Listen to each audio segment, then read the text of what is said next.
Rajkot Jetpur 6 lane highway બની રહ્યો છે, પરંતુ આ કામગીરી છે હાઈવેની એ મંથર ગતિએ ચાલી રહી છે, જેના કારણે લોકોમાં રોષ હતો।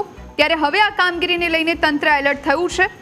નેશનલ હાઈવેની કોન્ટ્રાક્ટ એજન્સીને 25 લાખનો દંડ ફટકારવામાં આવ્યો છે। 24 મહિનાની અંદર કામ પૂર્ણ કરવાની શરતે કોન્ટ્રાક્ટ સોંપાયો હતો। જો કે હજુ સુધી રસ્તાનું કામ પૂરું ન થતાં વાહન ચાલકો હેરાન થઈ રહ્યા છે। જિલ્લા કલેક્ટર ડોક્ટર ઓમ પ્રકાશે કામગીરીનું નિરીક્ષણ કરી અને દંડ ફટકાર્યો છે। 3 બ્રિજ તાત્કાલિક શરૂ કરવા માટેની સૂચના આપવામાં આવી।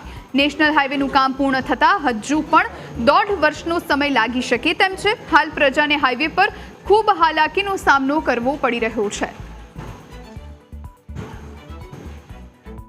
રાજકોટ થી લઈને જેતપુર વચ્ચે 67 કિલોમીટરનો જે 6 લેન હાઈવેનું કામ ચાલી રહ્યું છે। આ નેશનલ હાઈવેના કામમાં વિઝિટ કરવામાં આવી છે।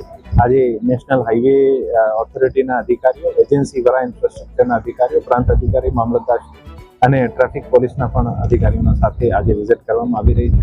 અને માનનીય સીએમ સાહેબના નિર્દેશ અનુસાર કે સ્ટેટમાં જેટલા પણ રોડના કામો ચાલતા હોય આની ગુણવત્તાનું મોનિટરિંગ થાય, જ્યાં ફોટોસ ડેવલપ થઈ ગયા છે આનું ત્વરિત સમારકામ થાય અને ટ્રાફિકના જામ નહીં થાય, માણસોને કોઈ પણ પ્રકારની અગવડ નહીં થાય। આને માટે પ્રશાસન દ્વારા વ્યવસ્થિત પૂરતા ઇંતજામ કરવા જોઈએ।